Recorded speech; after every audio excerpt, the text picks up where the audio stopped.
Hey everybody, how you doing? We had a request for a pizza dough video, and that's what this is. We're going to talk pizza dough. I'm going to walk you through all the ingredients that you need. We're going to talk about how it all fits together, what you can get away with not having versus what you absolutely need to have.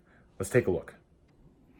All right, so here is our lineup of ingredients and things that we're going to need to make the pizza dough. I'm also going to show you the technological implements that I'm using to make this happen as well. But let's just kind of go through each of these and talk about them in depth.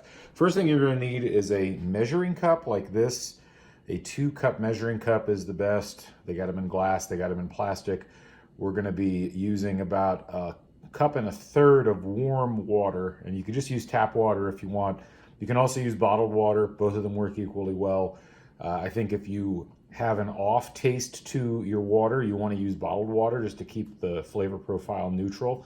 But you can make it just using the water that you got out of your tap as long as it doesn't taste ridiculous. The next thing is yeast. Now there's a couple of different ways that you'll see yeast sold in stores. You've got the cans of yeast, and then you've got these measured out packets. If you've got the packets, that's fine, and pretty much any of the packets work. The pizza dough packet works well, the rapid rise works well, the active dry works well. If you use this, you're going to use a teaspoon, and you're going to do about 2 1/4 teaspoons of yeast in this mixture. Then there's flour. Now there's all kinds of different flours out there, and I don't even have my favorite flour for pizza dough on this, which is King Arthur all-purpose. I think that's actually probably my favorite as far as the overall flours are concerned. But all of these flours have their own positives and negatives. A lot of people will talk about this particular type of flour over here, the double O flour. This is really good flour. It's sometimes very hard to find in the store, but if you can find it and you want to use it, by all means do so. That's what they use in Naples, and they use it a lot in New York pizzas as well. So if you can find that at the store or at a specialty grocery store, do it. Otherwise, all-purpose flour is perfectly fine. I am not a huge fan of Pillsbury, but that was the only thing that was on sale because of quarantine. So that's what we've got. Now you notice that is unbleached AP flour, which I prefer in this case, but you can also use the bleached. It doesn't matter that much. All-purpose flour is going to give you a little bit of a crispier crust. Now there's also bread flour, which sometimes I will mix in on an individual basis. Like I'll put like a 1/2 cup of bread flour in alongside the AP flour. Sometimes I'll make it with more than that. Bread flour is going to be chewier. If you're going to make just breadsticks or something like that, bread flour is a really good choice. Some of these are relatively minute differences, but you will notice that the more that you make pizza, that there's a lot of difference in what sort of content of the flour is going to give you. And there's differences between all these flours that we'll explain in a different video. Coming over here, you're going to need some sugar, just some plain old white granulated sugar, and you're going to need some salt. I use the coarse kosher salt, but you could use other forms of salt as well. That's going to be an important element of the flavoring of the dough. And then finally, you're going to need some olive oil.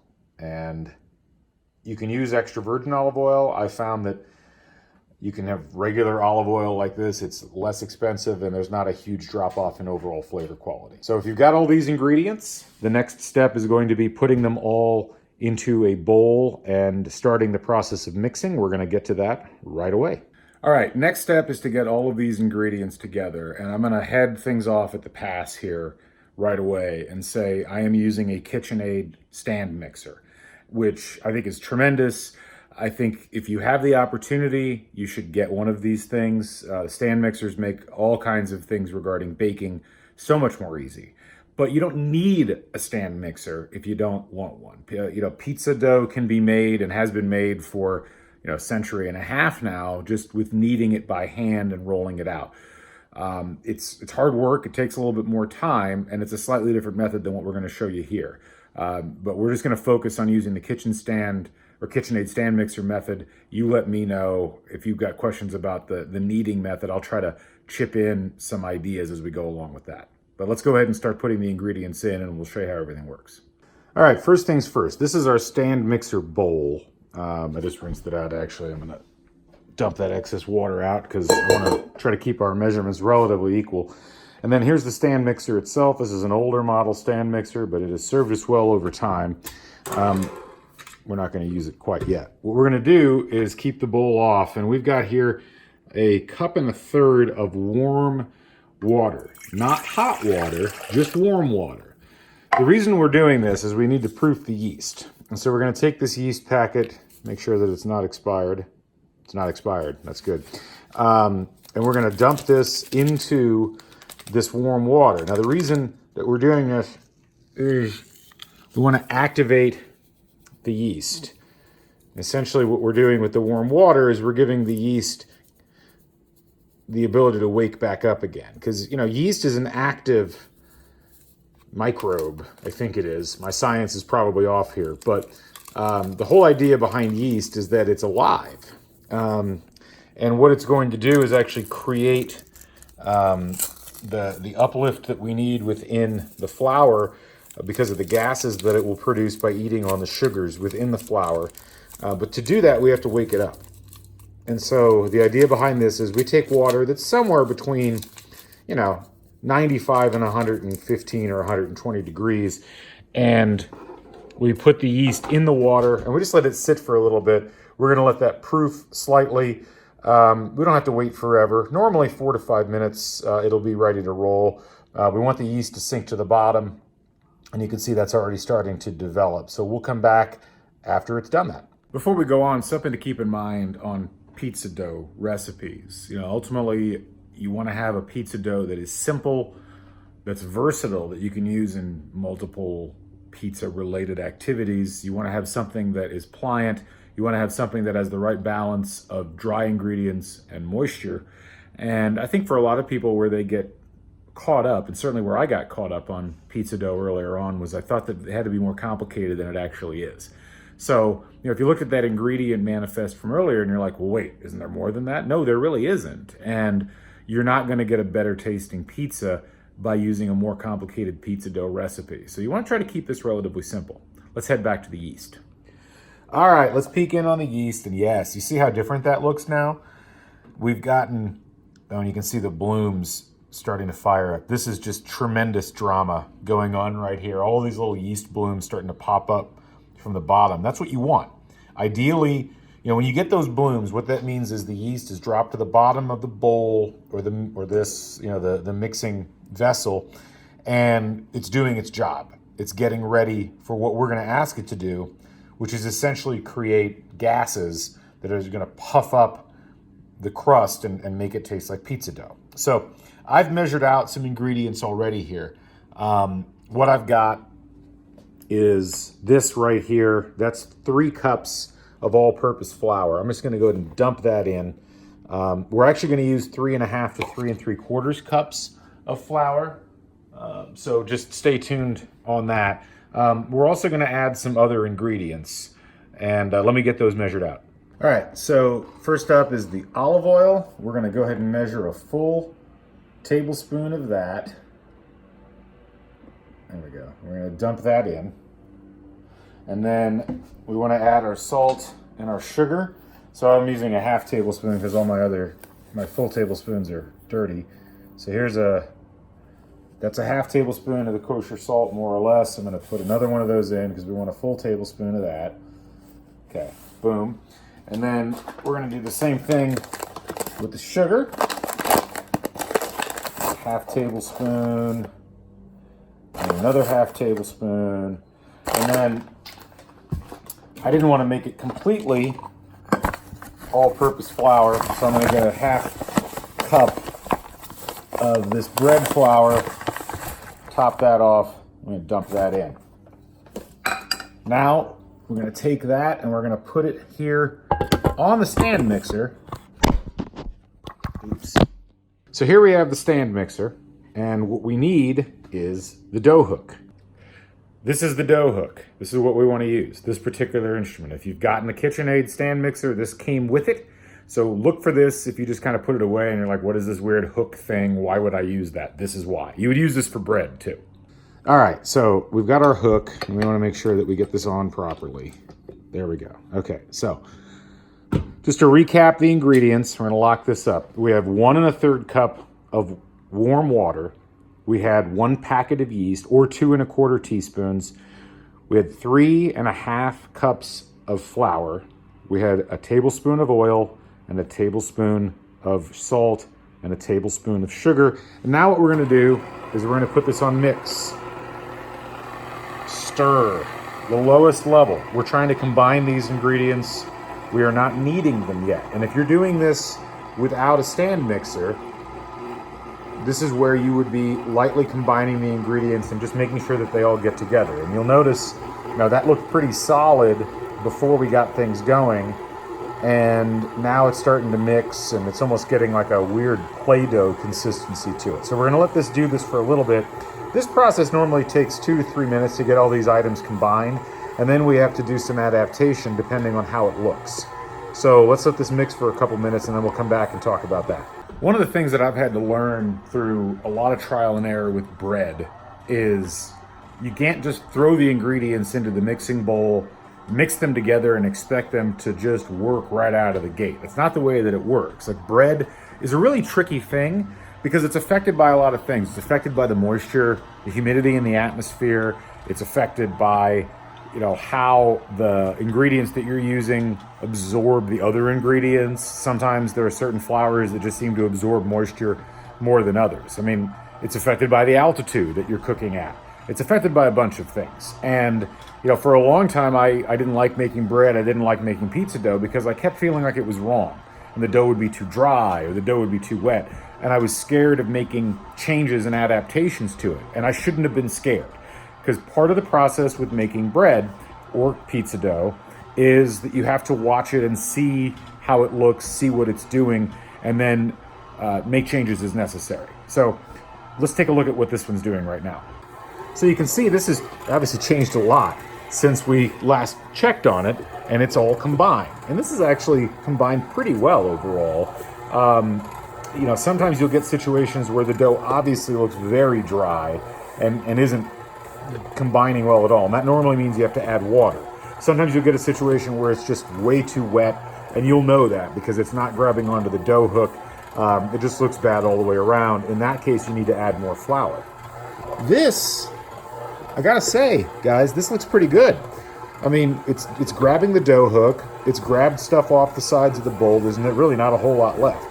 So what we're gonna do, because this looks pretty good at this point, is up the speed. And I normally try to go at that level. I don't think in the stand mixer you have to over knead, because if you're doing this without a stand mixer, this is about as powerful as the kneading is going to get. So there's no point in overdoing it when it comes to the stand mixer. Now, something to keep an eye on as this is happening is as we get the kneading down, we really want all of the dough to stay underneath where the top of that dough hook implement is. And right now it's a little too high. That tells me that this is still a little bit on the dry side. It's close, but it's a little dry. So we're gonna fix that. I've added some water, and we're just gonna take a little bit of this water, not very much at all, and pour it in. You can see that makes an immediate difference in how this pizza dough is acting. It got really wet, and you might see this flopping around and all of the wet flour being thrown onto the sides of things here. And you might be like, well, this is bad, but actually this is fine, because what it's doing is it's taking that water and it's incorporating it into the pizza dough. And if we got it a little too wet, that's fine. We can always slightly adjust by putting a little more flour in. But I'm gonna let this go for a little bit, and we'll see if it just incorporates that water and gets to the state that we want it to be at. See, that's what we're looking for. We don't want an excess of moisture on the bottom. We want it clean off the sides of the bowl. We want that dough wrapping around the dough hook so that it's just spinning. That's perfect. Next step you want to do, take a large bowl, ceramic, glass, doesn't matter. Just something that doesn't have sticky edges. Try not to use plastic if you can, if you really want to. Just dollop a little bit of olive oil in there. We're going to use this as the place where we keep the pizza dough and let it rise. All right, we're going to get a little more flour with this thing. We don't need a whole lot. We're going to get a little more. The reason why is I want to show you what's happened. So you can see we're in a lot better shape than we were before in terms of All that stuff that was thrown up on the sides, all the wetness has kind of gone away. But if you'll notice, we're kind of dragging the very bottom of the mixing bowl here. I don't mind a little bit of that, but this almost looks like a dough tornado that's touching the ground. And to me, that's just slightly too wet for what we're going to want long term. So I'm just going to dab a little bit of this flour in, just enough that it picks that up and incorporates it in. And that should just give it the right degree of wetness. I think that's perfect right there. So I'm going to keep an eye on this, but so far we've had this kneading for about 4 minutes. We want this to go for about 10 minutes with just kneading like this.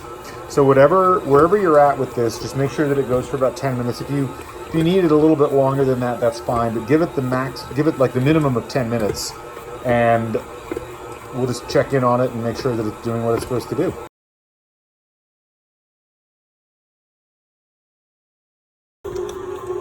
All right, so as you can see, we're doing really good. We're done with our kneading process here, so I'm going to turn that off. And you can see that's perfect. It's a little sticky, and that's fine. I'm not worried about that at all. So before we do anything else with this, we want to prep our bowl. So any ceramic or Pyrex or glass bowl works really well here. What you're going to do, dollop some olive oil down there. You don't need a huge amount, but that's essentially going to act as a coating for the dough. Then we're going to come back over here, and we essentially just want to peel this dough off of the dough hook. There we go. And then grab the dough, and it actually came out really clean. I'm really excited about this. Boom. Drop that in, pick a few more pieces of dough off, and then toss this a couple of times in the oil, and you'll know when it's coated. The last step here is to take a tea towel or a kitchen towel of some sort, dampen it, and put it over the bowl. And the reason we're doing that is we want to avoid the dough drying out. We want it to keep in a moist environment, because if you expose it to air, the surface will dry out and that'll ruin it. All right, so once you've got the dough into that bowl with the towel over it, the next step is to let it sit there for at least an hour.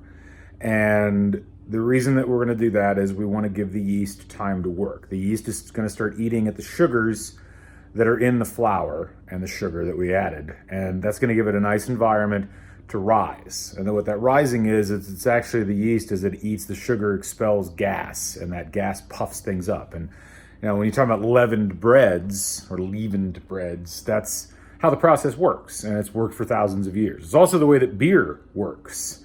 If you've ever wondered the differences and similarities between beer and pizza dough, they're actually very similar to one another. And bread in general and beer share a lot of common characteristics. So let it sit for an hour, and then we'll come back and take a look at what we're supposed to do when that hour is up.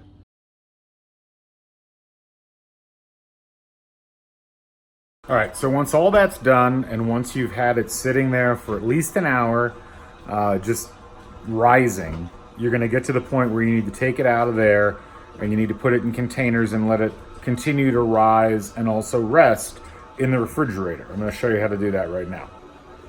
All right, so here is our last batch of dough. You can see that rose considerably from what we had when we first put it in.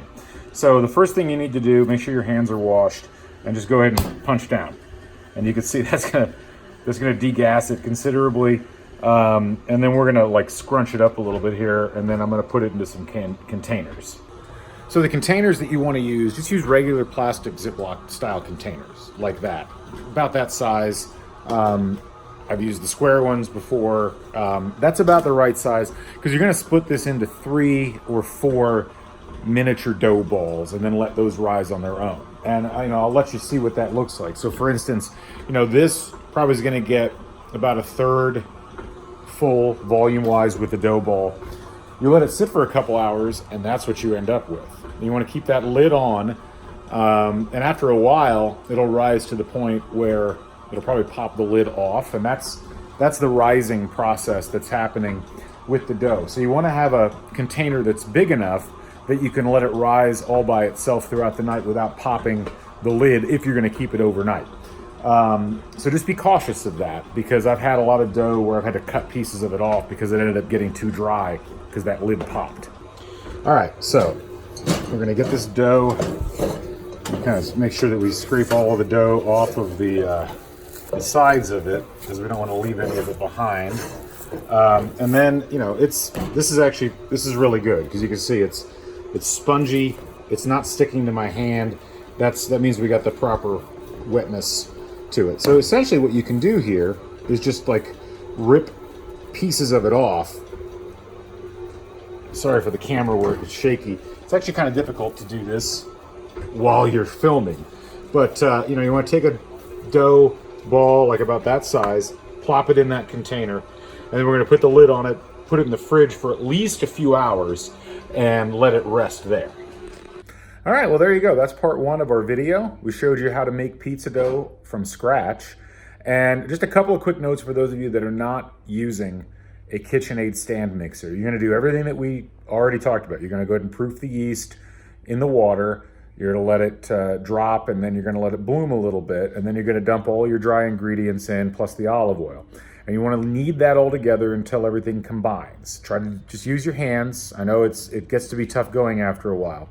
If you want to use a lot of flour on the surface as well, just because it's probably going to be sticky to start with. You want to get it to a point where it's not too sticky, where, you know, if it's just sticking to your hands like mud, that's bad. You want to add more flour. You want to make it drier than that. You want to make it almost spongy. You want to be able to press into it and have it rebound. But you also don't want it to be too dry. You certainly don't want it to be to the point where it can't be worked at all. So there's a balance to be struck there, but you almost have more control over that if you're making it by hand than you do if you're using the KitchenAid. So you want to knead it once you get it all combined for about 10 minutes, same thing, and then just go through the same procedure that we talked about. Put a dollop of olive oil in a ceramic or Pyrex dish, move it around in there, cover it with a moist towel, let it sit for an hour and rise. And then you'll go through the process that we talked about in terms of getting it into containers and letting it rise a little bit more in the refrigerator. So that'll do it for part one. Part two, I'll walk you through the actual process of making the pizza.